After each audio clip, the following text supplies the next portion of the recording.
today is all about art through the ages.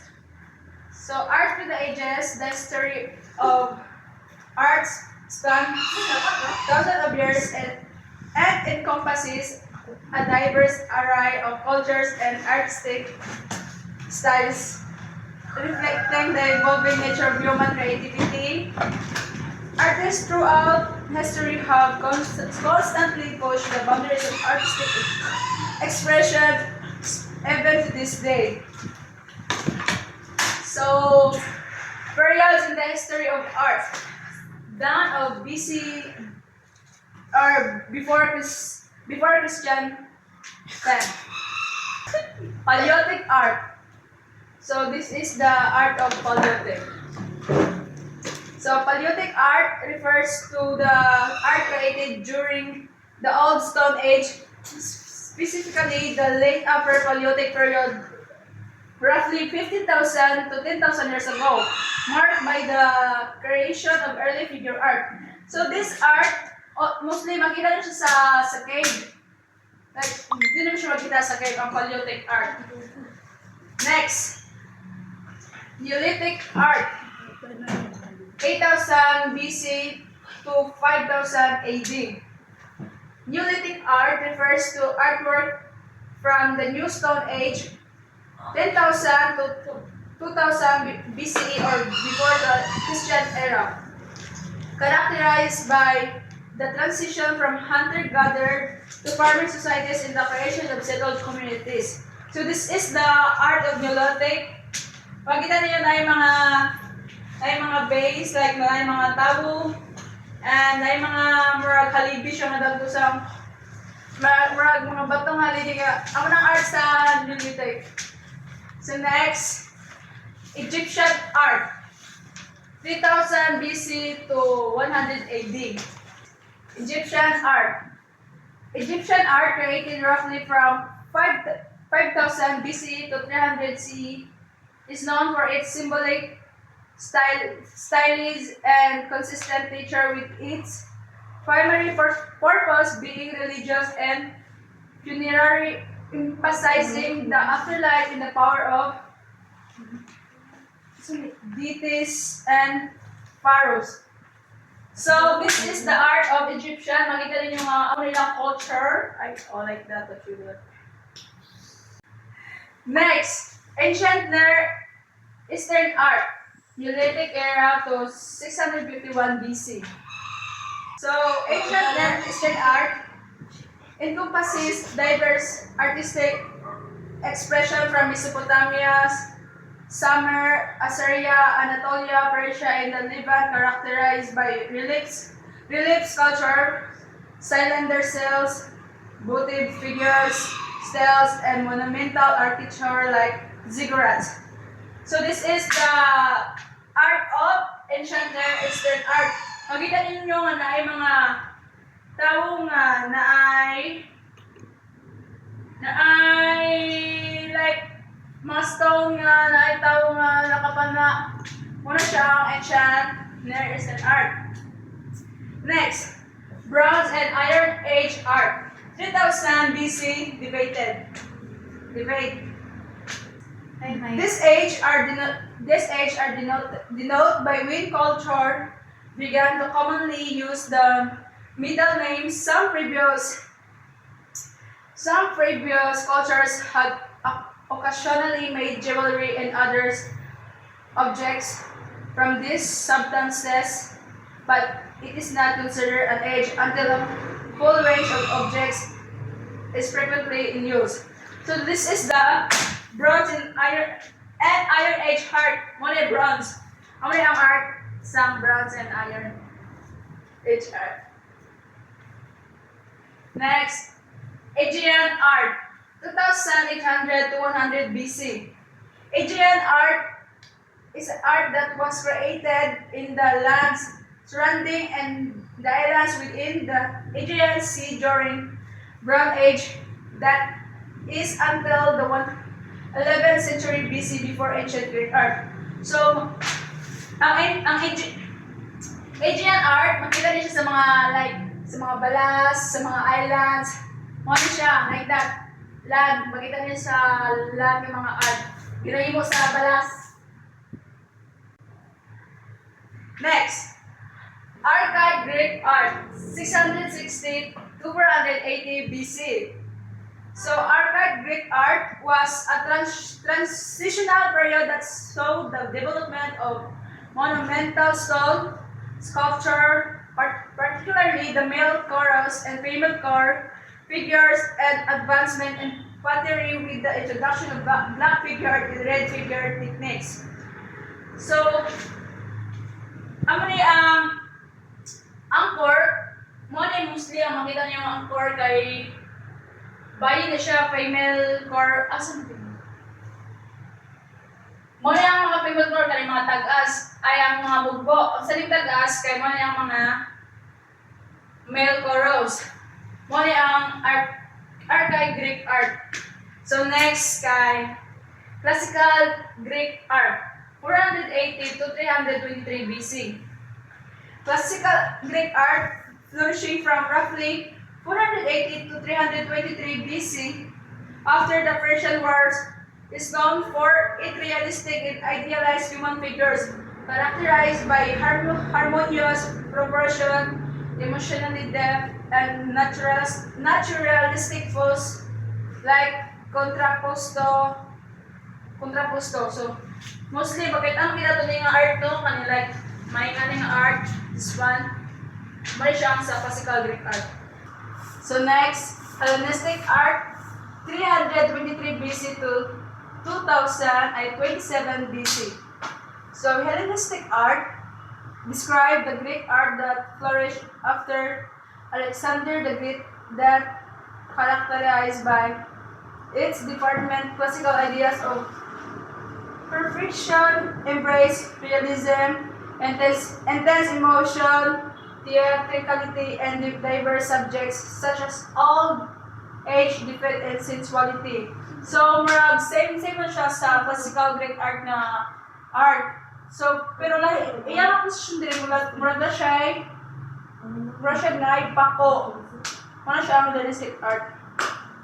Etruscan art, 700 to 90 BC. Etruscan art was produced by the Etruscan civilization in central Italy between the 10th and 1st centuries BC. From around 750 BC, it was heavily influenced by Greek art, which was imported by Etruscan but always retained distinct characteristics. So this is the art of classical Etruscan art. Influence sa Greek art na art like same na sila ba? 1st century to 10th century. First, Roman art, 500 BC to 500 AD. Roman art, a diverse and influential style from 509 BCE to decline of the empire, includes architecture, sculpture, painting, and mosaics, characterized by realism, propaganda, and influence from Greek and Etruscan art. Ang Roman art, same na siya sa Etruscan and Greek art. Muna ang art sa Roman art. Next,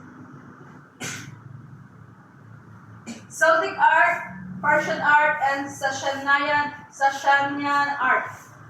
247 BC to 600 AD. So Celtic art is known for its intricate spirals, interlaced patterns, and symmetry, while Persian and Sasanian art, which developed in ancient Persia, features highly styled reliefs of rollers, cornices, and symbolic motifs of architecture and metalwork and cells.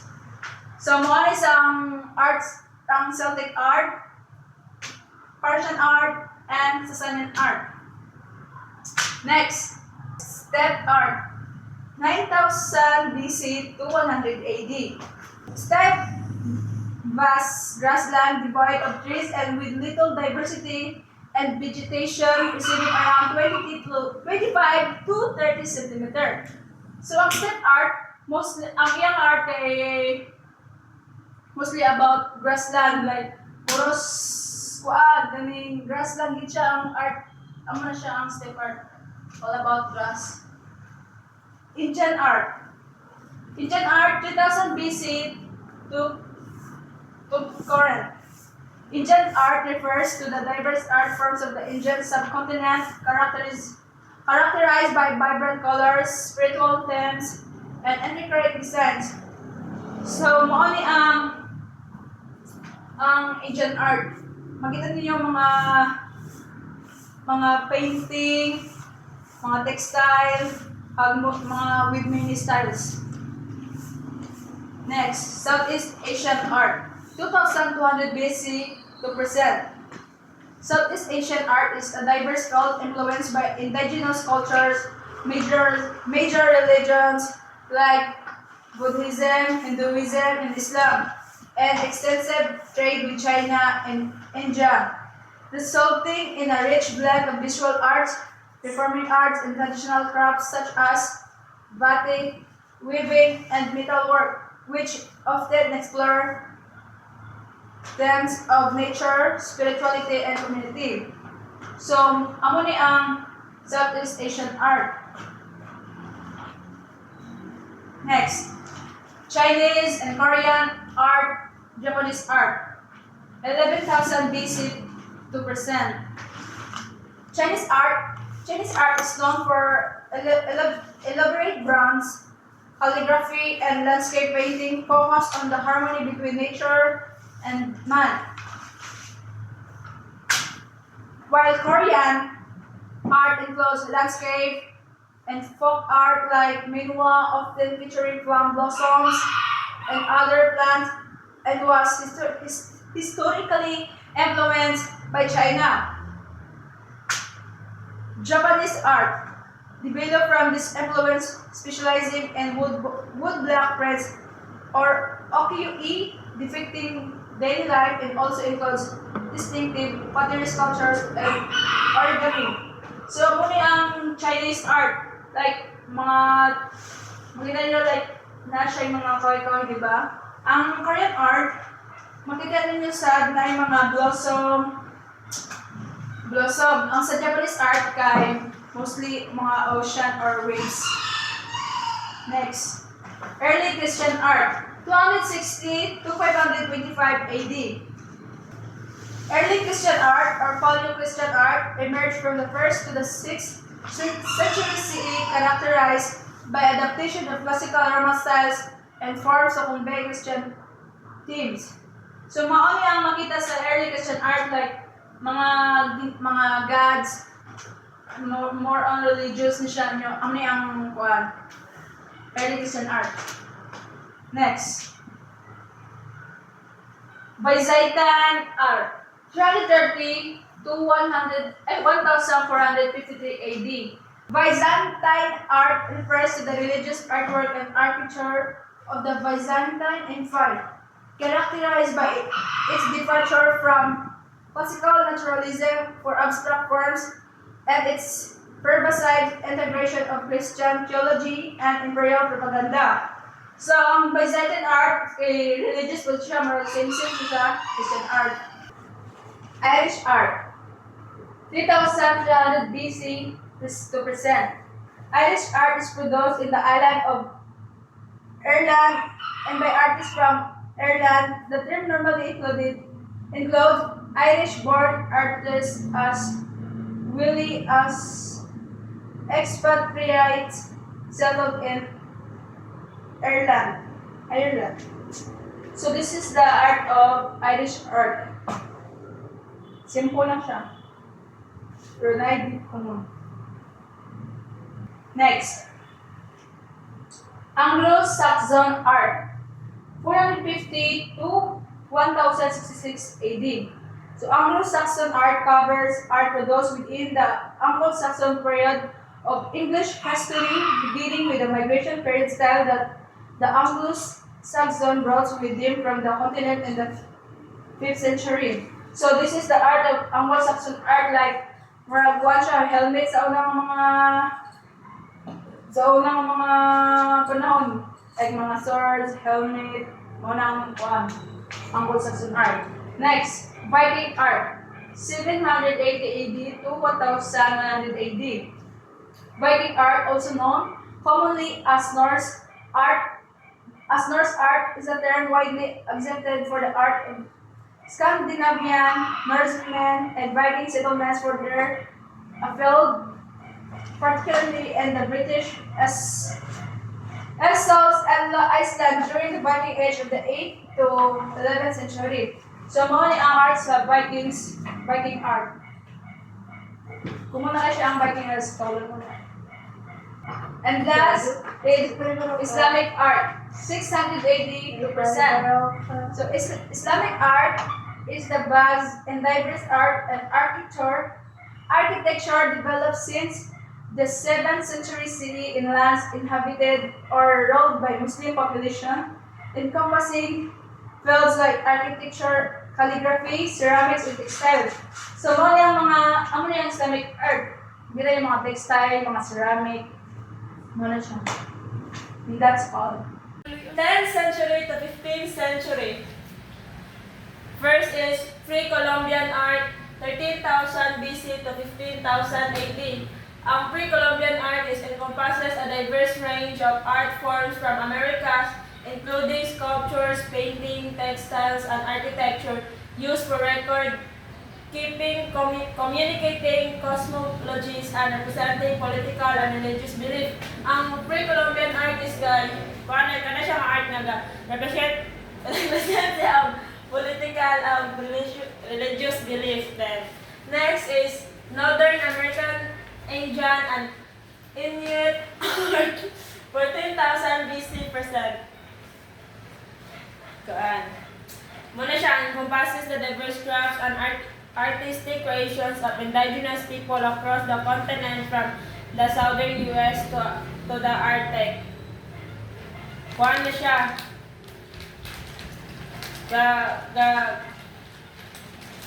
Creation na kanang nag-create na kay mga indigenous people across the continent sa southern US to Arctic. The third one is African art. African art refers to diverse visual art forms like sculpture, mask, painting, pottery, and textile produced by the native peoples of Africa, particularly sub-Saharan Africa. Another example that is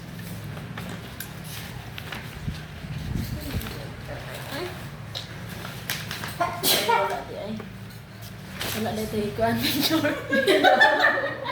Wala na ito picture, guys. Yan, isa example, oh. Yan na. Sa Africa siya. Ang next is ocean art, 1,500 to 1,615 AD.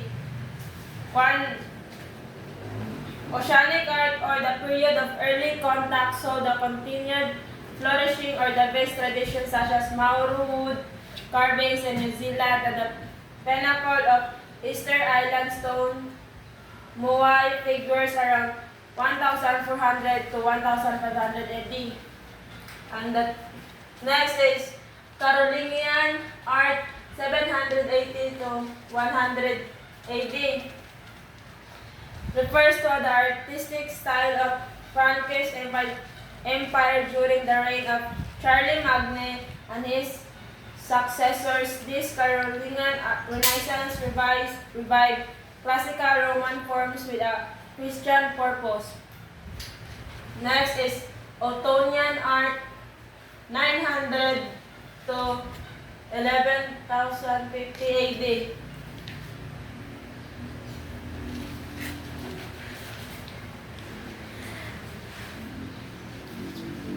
Ottonian art was a German pre-Romanesque art style that flourished from the late 9th century to the mid-11th century. Period name of Ottonian destiny. This art was largely religious character stylized by grand scale, rich color, dramatic gesture, and blending of Carolingian. Next is Romanesque art, 1000 AD to 1150 AD.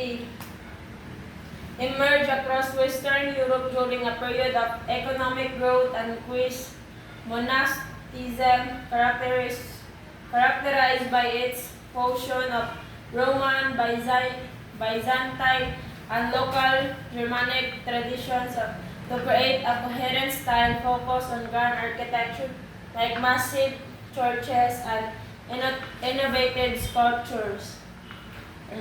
Next is the Gothic art, 1100 to 1600 AD. Emerged across Western Europe during a period of economic growth and increased monasticism characterized by its fusion of Roman, Byzantine, and local Germanic tradition to create a coherent style focused on grand architecture like massive churches and innovative sculptures. And the last one sa 10th century is the survival antiquity. Most likely referring to the concept of the survival of antiquity, a term associated with Abbe Wardsbro.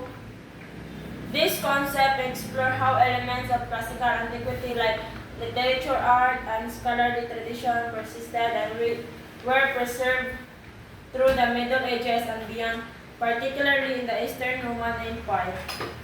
Last,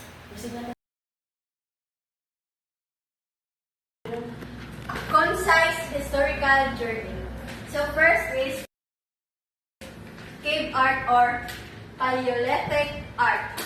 Is a broad term for the earliest known art making in human history. This movement is perhaps best known today for the painting found on the walls or many prehistoric caves, rich in depictions of animals, humans, figures, and forms that are combinations of man-best. The tradition of cave art also includes relief carvings and portable sculptural objects. The art painted by our earliest ancestor is at one level alien and deeply mysterious to us, and yet it serves as a reminder of the common humanity we share with its creators. So, ang cave art is, of course, from the word cave. Makita niyo na siya sa cave ng mga art. Like for example, katong mga, example is mga arts. So, cave art, makita niyo of how human, unsa ko na ang humans, paano ko na sila nag-live sa ligad, o paano sila kung paano sila kuha sa mga pagkaon sa una, dra sila guard sa cave art. Then, ang sa mga animals is meaning sila yun sa mga behavior sa mga animals. And discovered humans, may mga discovered po the human symbols and animals. So that those symbols have agreed upon meaning among the artists. Then, next is Venus of Willendorf.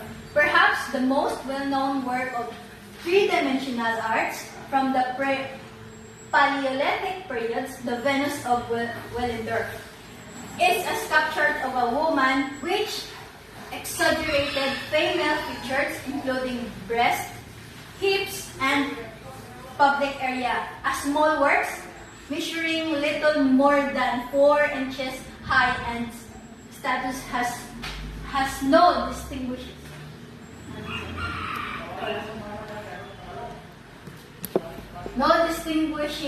feature other than a head full of coiled row of hair, suggesting an archetypal character, perhaps meant to sum up certain principles of femininity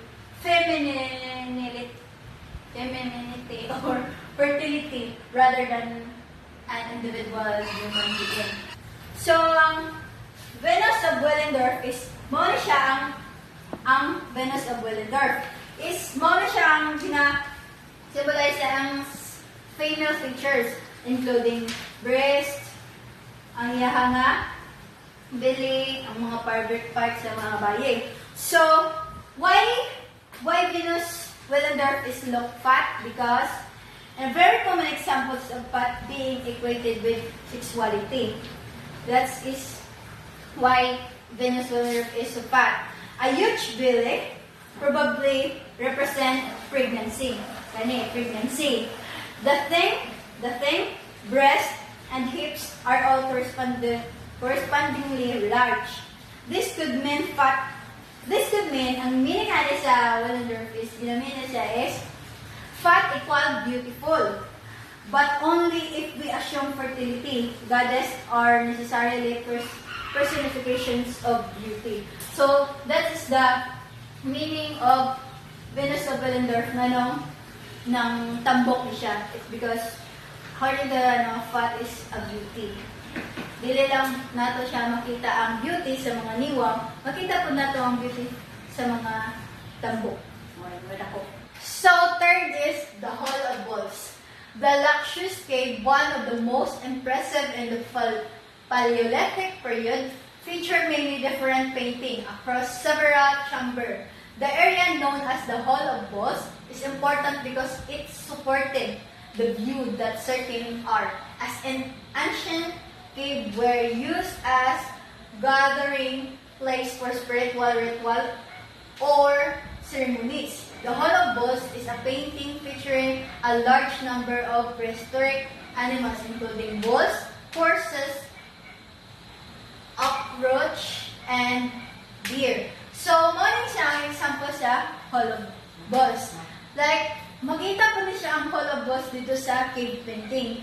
Ang ginaano sa Hall of Bulls is ang mga animals, including ang mga bulls, horses, cockroach, and deer. Dahil sila dito sa Hall of Bulls, ang mga ancient naton, dito sila gather to place for spiritual ritual or ceremonies. So, dito sila gano sa ceremonies for spiritual. And the next is classical arts. So, what is classical arts? Classical arts encompasses the cultures of Greece and Rome and endure as cornerstones of Western civilization, including innovation in painting, sculpture, decorative arts, and architecture. Classical arts persuade ideas of beauty, harmony, and proportion, even as those ideas shifted and changed over the centuries. While human experiences of space and the relationship gods were central to classical arts, the idealized human form soon become the noblest subject of art in Greece and the foundations for standards of the beauty that dominated many centuries of Western art. So, mga siya ang example sa classic arts. So, ang sa classic arts, makita na today ang ginamit kung paano ni mo mabalang sa classic art or paano hibo mo ng classic art. Ilagi na considers ang tulong idea ang harmony sa arts, harmony and balance. A primary goal was to create a sense of order, symmetry, and balance in artwork. Then next is the ideal proportions. So, dapat may ideal proportion ng sa arts classics. Artists aim for idealized beauty, often using mathematical formulas to achieve perfect proportions in the human form. So, ideal proportions. So, that is classic art. They the beauty, harmony, and over the spiritual units. And that's all. Thank you. The Spear Bear. The Spear Bear, or Doryphorus, is a famous Greek sculpture made by Polykletus around 440 BCE. It shows a strong idealized male athlete carrying a spear. The statue is important because it was created to demonstrate Polykletus' canon, a system of perfect proportion and balance in the human body. The spare bear also introduced a natural pose called contrapposto, where the weight rests on one leg, making the figure look lifelike. Today, it remains a masterpiece of classical Greek art, a symbol of harmony, beauty, and human perfection. The Scream. The Scream is a famous painting created by Norwegian artist Edvard Munch in 1893. It shows a person holding their face and screaming under a swirling, colorful sky. The artwork represents strong feelings of fear, anxiety, and human emotion, which made it one of the most powerful symbols of modern art. Today, the Scream is considered an icon of expressionism and display in Norway. It remains one of the most recognized and studied painting in the world. The Colosseum. The Colosseum, also called the Flavian Amphitheater, was built in Rome, Italy between 70 to 80 CE under the emperors Vespasian and Titus. It could hold up to 70 to 80,000 people and was used for gladiator fights, animal hunts, and public shows. The Colosseum symbolized the power of the Roman Empire and showed their great skills in architecture and engineering. Even though it has been damaged by time, the Colosseum remains one of the most famous landmarks in the world and a lasting symbol of ancient Rome's culture and strength.